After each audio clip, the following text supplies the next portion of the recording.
And so we return to Yahar'gul. We kind of have an infestation problem, as you can see. There are an awful lot of cosmic beings around here. How incredibly bizarre. Who could have seen that coming? I mean, I thought all these statues and decorations of people being absorbed into rock together, or weird eldritch beings, I thought that was all just for show. I thought they just had very bizarre taste in decor. But no. No, something more sinister has been going on, of course. This is back on the main line of story progression from the DLC. Well, after the DLC, I should say. After that divergence. And the reason we are back here is that this is kind of what has been going on behind the scenes all this time. There has been a ritual in Yahar'gul going down, and the entire hunt that we've been called to do, not all hunts ever, but this one specifically, has been to stop it. And try not to get caught in corners like that. Because I was lucky enough to live through that. Also, that statue on the right, I wonder if we'll ever see something like that. I'm sure it'll be tiny and insignificant and pathetic when we actually see it. The enemies in this area, I largely just run past them because of that lady there. They respawn when you kill them unless you kill the Bell Lady, who has a more specific multiplayer purpose in the game normally, but in this level and in the Chalice dungeons they are a regular enemy who spawns people in by summoning them. Once you kill her, the enemies take double damage, they stop respawning, and you can also shoot them when they're in the head phase, and they will die, because you will visceral attack them. But that is that, yes. I suppose it's worth bringing up a whole summary of the game up to this point, since it's been like 6 months since I've done anything with this series. Basically, the entire hunt so far that you've been signed to the contract for to go and sort out has been to stop this ritual. It hasn't been to stop Beast, it's to stop this communion with, I think the child of Erden? Or Murgo, that's it, Murgo. And you'll see that later on anyway. It's not too heavy a spoiler because it's just a name. You don't really get that much more of the implications. You're just trying to stop the ritual because of the madness that will ensue afterwards. And you see that in the actual nightmare. Everyone's gone completely snooker-loopy, and it hasn't even really just begun yet. Because that's what happens in Bloodborne. Everyone just goes mad for whatever reason. Either that or they die. They die or they go mad. That's more or less it. With only a few exceptions to the rule. If you did not come here before killing Rom, you'll no longer be able to farm the bagmen because they are all dead. But at this point, you probably won't even need to. If you really need to farm bloodstone shards and large bloodstone shards, you've got Canehurst to do that. You've got earlier areas for bloodstone shards, or you could just buy them. It doesn't really matter. But this area in the main quest progression is actually the best area for picking up a load of bloodstone chunks, which are much, much rarer to get your hands on. So it really helps early on for getting a weapon up to like +9. I think if at the end of this, if you collect all the chunks, you will be able to get something from +6 to +9, which is a great bonus. You won't be able to get something to +10 until you basically complete the game, which is a very odd and strange decision. Because even in like Dark Souls 1, if you go through the standard quest progression there and don't go to New Londo early, or is it New Londo? Where's the slab? Oh no! No, it's even better in Dark Souls 1, because you can just go straight back to the Asylum and kill the Stray Demon. Boom! Titanite slab right there. Right there if you want it. And then all you have to do is farm chunks. Which of course is best done in New Londo. And there you have it. before just over halfway through the game, and maybe even earlier, depending on how lucky you are with chunk pickups, you've got a fully upgraded weapon. You can actually use a weapon to its full effectiveness for a substantial part of the game. And for some reason, in Dark Souls 3 and Bloodborne, they decided, we don't want that. We don't want you to get any use out of this awesome weapon. We don't want you to get it fully optimized. You'll only get it at the end of the game where you don't fucking need it to be. I just do not understand that. Especially since in Bloodborne and Dark Souls 3, there's not an awful lot to do anyway. And yes, in the intervening time between these, I have picked up Dark Souls 3 and played it, and my general opinion on it is that I was not impressed. I had low expectations to begin with, and I was already not impressed. I was even then not impressed. The first playthrough I did, I thought was alright. I did enjoy some of the bosses. I really liked the Abyss Watchers. Not particularly for difficulty, just because I thought it was a neat fight. And Nameless King is also really neat. But there's some major fucking problems with that game. First off, there's almost no build variety. You're basically going to end up playing a melee build if you actually want to complete the game. Because I tried doing a pure mage, and it was just... it just does not work very well until right at the end of the game. It's very linear, more so than even Dark Souls 2. So every playthrough is more or less going to be the same.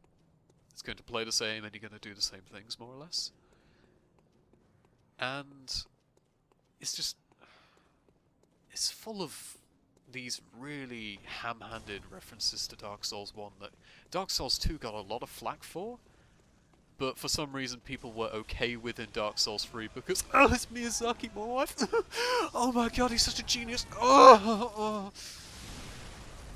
They bring Andre back for no legitimate reason whatsoever. They show that he's like undead and such, but even if he's undead, like, if you do the dark ending, then everybody will go hollow eventually, or they will stay as they are. That's the best possible explanation, I guess, but that's not quite what Dark Souls 3 goes on story-wise. It assumes you link the fire, and if you link the fire, the undead curse goes away for a time, and people can die again, and presumably grow old and die. So, why is Andre still there? They never explain that. And then probably one of the most annoying things they do, and I know I'm talking about Dark Souls 3 and Bloodborne LP, but it's just because there's not an awful lot to say about Yahar'gul. That tiny to nitrous I just showed there, pretty fucking useless. Like, don't bother with it. Stick with the Cursed Brew, or even better, if you only have the main game, then I guess you're pretty much stuck with Orca of Briotas, which is fantastic, and also the Executioner's Gloves. But one of the more annoying things, fanservice-wise, has to be Siegfried. Of course, he's basically supposed to be just another Sigmar. It's like, oh, pardon me, I'm so absorbed in thought, I'm just going to sleep here. Do you remember this bit from Dark Souls 1? That's not what annoys me about Siegfried. What annoys me about Siegfried is that Sigmar was not solely that character. Sigmar's arc, and I'll go through this in Dark Souls 1 as well. He was someone who wanted to be, like, relive the glory days of being a knight and an adventurer, like having the big old chivalrous adventures. And every time you helped him out and saved him, bailed him out of whatever bullshit he got himself into, it undermined his faith in himself, and that's what eventually leads him to go hollow. And that's what made Sigmar interesting, because it was the tragedy of he wanted to be something that eventually he felt like he couldn't be anymore, and that in doing so he lost the motivation to even continue going on, to be what he is. He tries so hard to be like, have this one glorious moment, and you constantly deny it by trying to help him. That's what makes Sigmar interesting and tragic. Siegfried does not have that. What they try to do with Siegfried is they try to set up that he's a friend of Yhorm the Giant. They never explain quite how or why he came to be. It's just assumed that he is. He may as well be his mother or something. That's the significance of his relation to Yorn. He's supposed to be an old friend doing a favour for Yorn and putting him down one last time, but the emotional significance of that scene is just non-existent, because even if you go through that quest and have him join you in that final moment, once it's done, he's just like, oh, it's jolly well good, I guess I'll just go sleep here and then die off screen. And there's just nothing. There is nothing to that character. He's supposed to be a big dumb reference to Siegmeyer, but he just butchers everything I liked about that character and a lot of other people liked.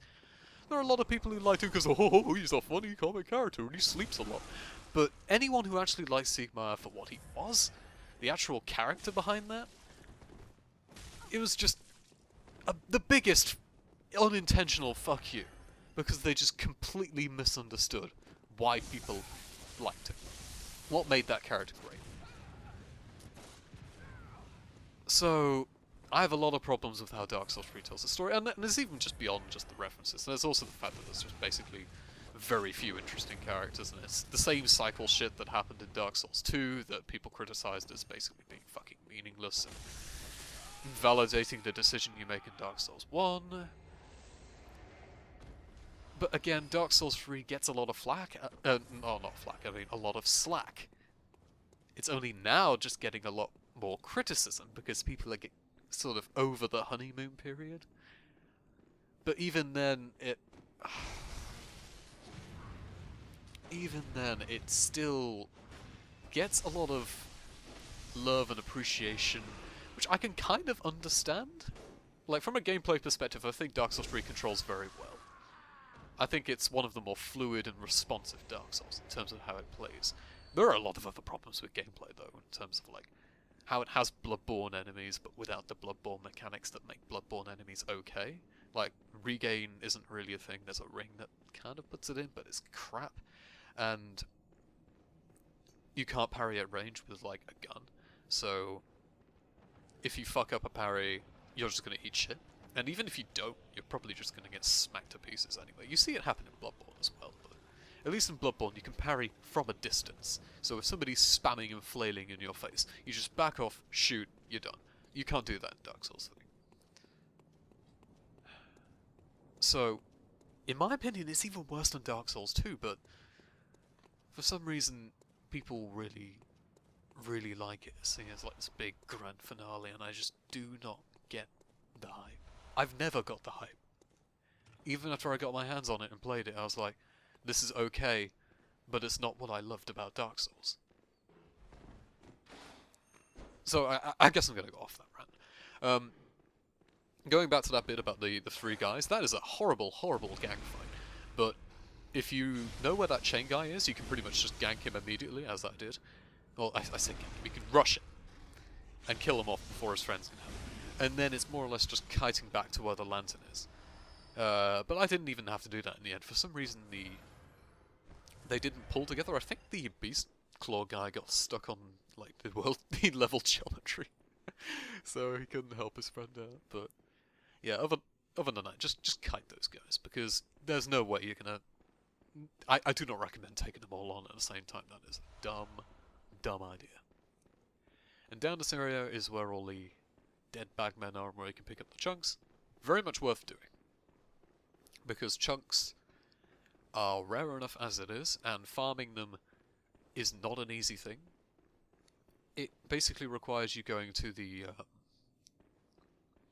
upper cathedral ward in the orphanage, which I got the key from that guy in the cage. That opens up that optional area, and that's the best place to farm for chunks. But even then, it's kind of a nuisance, because the drop rate is pretty poor. So wherever you can, pick up bloodstone chunks as their guaranteed drops, because it saves you so much trouble. At this stage, having gone through the DLC, I don't have to worry too much about that, because I've already got a bloodstone weapon from doing that first, which is kind of the reason why I wanted to do it, and as well as the gems in the DLC. But there's still a lot here that are worth picking up. And, yeah. if you haven't got a DLC, this is the best place to go and get them early on. So, that's pretty much the first part, the first half of like Yarhogul. The rest of it is in this other area, like with the main street where like the pig used to be and the dogs were. There's all these big coffin dudes, and they're just a nightmare to deal with. They're not impossible, but they're just not worth it. There's nothing really, unless you haven't gone through Yarhogul before, and you want to pick up something like the Nitrous.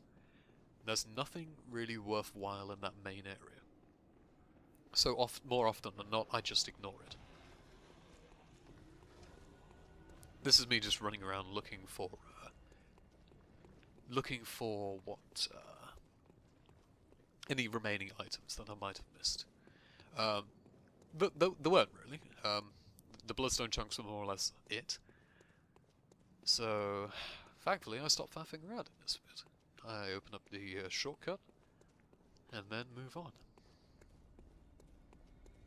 What I would say about this series, since I'm returning to it, is there's not an awful lot left to do. There's only the Nightmare of Mensis, the optional area I just talked about, and then it's the final bosses, which could be done in 4 sets at most, but I think I might be able to manage it in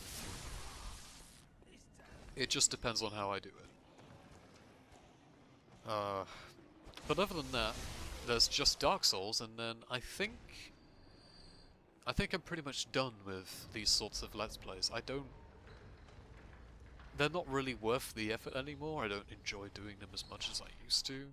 I still want to finish Bloodborne and Dark Souls because I like both of those games a lot.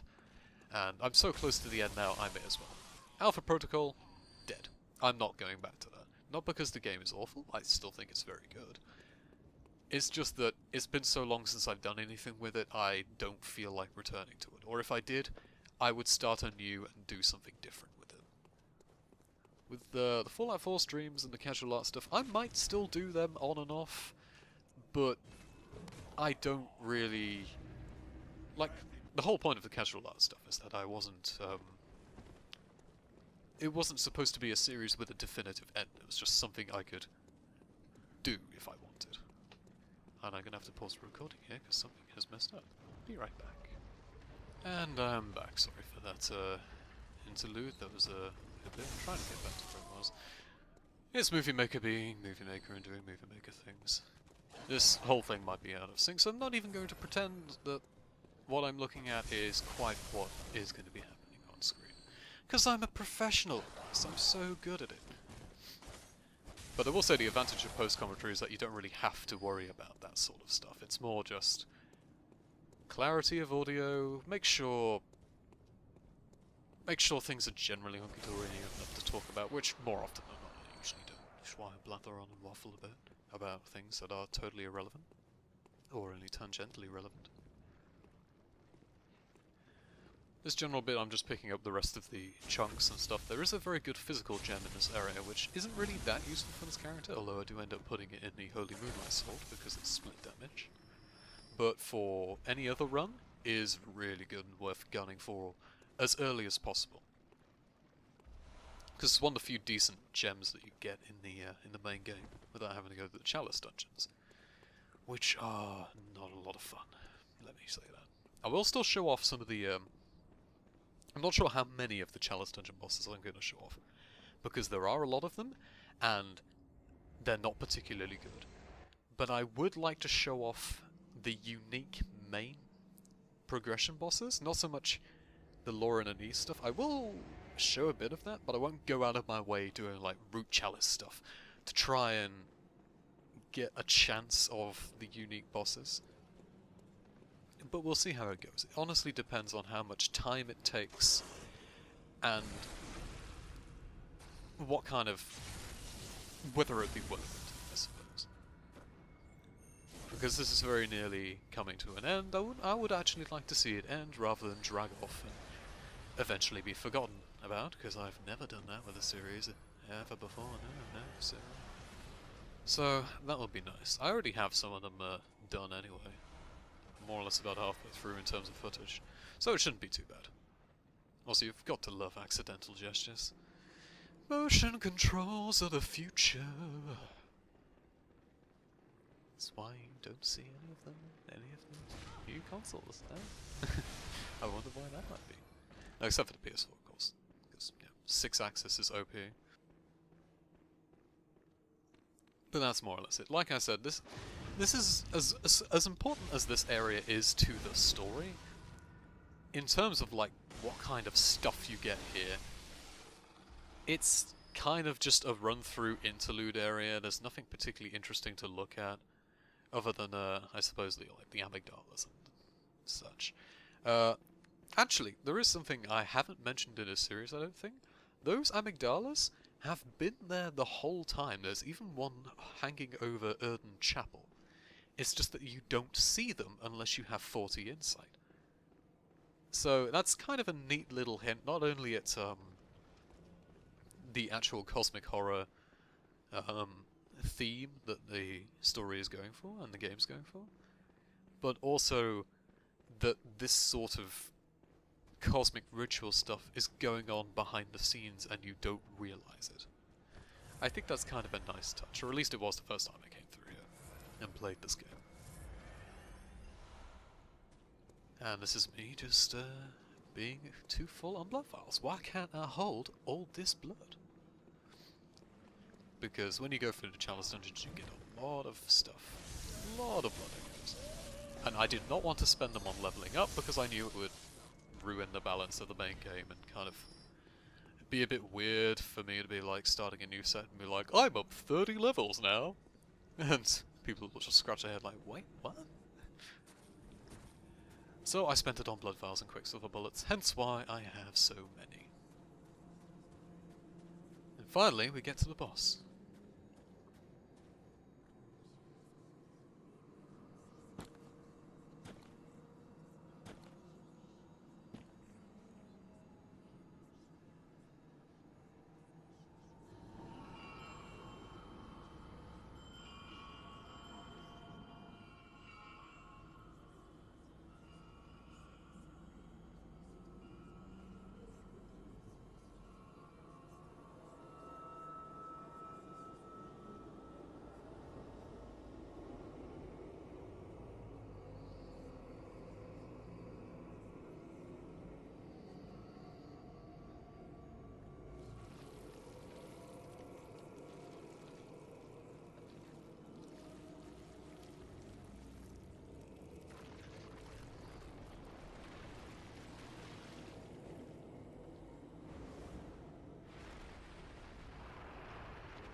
Yeah, your eyes did not deceive you there. A bundle of corpses put together was literally just pooped out of the sky. This is the one Reborn. And this fight will look very familiar to you in terms of mechanics if you've seen Tower Knight from Demon Souls, or I suppose the Gaping Dragon from Dark Souls, if you don't go and deal with the Channeler. But yeah, it's more or less the same kind of fight. Go up here and kill these ladies, because otherwise they will heal the boss and throw fireballs at you, because they're rude like that. And after that you deal with the boss. The boss is a strange one, because I guess it's kind of a DPS check boss. If you're low level, or you're doing a low level run, or you don't have a lot of damage, or you're doing like a no blood vial run, this boss can be a nightmare, because it just does so much chip damage whenever you try to attack it. But if you aren't doing any of that, and you have good damage, it's kind of a joke. And you'll see, like, this boss fight does not last terribly long, because I stay on the move, I just constantly hammer him with attacks, and whenever I need to back off and heal, I find it quite easy to do that. But you still take a lot of damage periodically, so if you're unable to stay on top of that, or you're not able to out-DPS the guy, He's can actually be difficult. In this case he wasn't, because I have a lot of damage.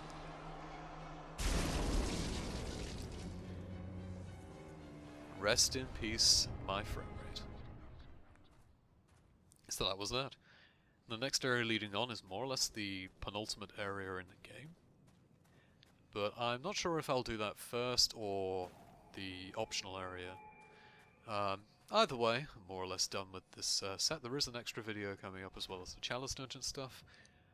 Until then, I will see you next time.